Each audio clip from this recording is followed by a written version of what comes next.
প্রাথমিকের ইন্টারভিউয়ে আসার মতো একটা উপযুক্ত বা ইম্পর্টেন্ট কোশ্চেন মনে পড়েছে, যেটি আলোচনা করছি। সেটি হচ্ছে বালা প্রকল্প কি বা বালা প্রজেক্ট কি। যদি এই কোশ্চেনটি আসে কিভাবে উত্তর দেবেন? প্রথমে বালার পুরো কথা বলবেন। বালার পুরো কথা হচ্ছে বিল্ডিং অ্যাজ লার্নিং এড। এক্ষেত্রে বিল্ডিং বলতে বিদ্যালয়কে বোঝানো হচ্ছে। বিদ্যালয়ের যে পরিকাঠামো বা বিল্ডিং, সেই বিল্ডিংকে শিক্ষা উপকরণ হিসেবে ব্যবহার করা, এটি একটি প্রজেক্ট।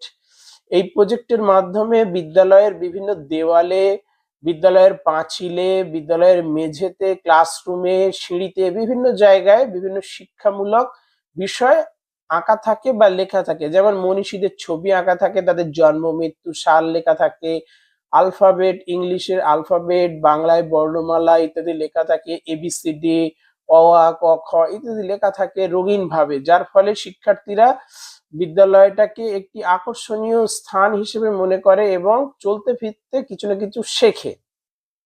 এটাই হচ্ছে বালা প্রজেক্ট। ইন্টারভিউ সংক্রান্ত আরো বিভিন্ন এই জাতীয় প্রশ্ন উত্তর জানতে চ্যানেলটিকে অবশ্যই সাবস্ক্রাইব করবেন এবং পাশে থাকবেন। ধন্যবাদ।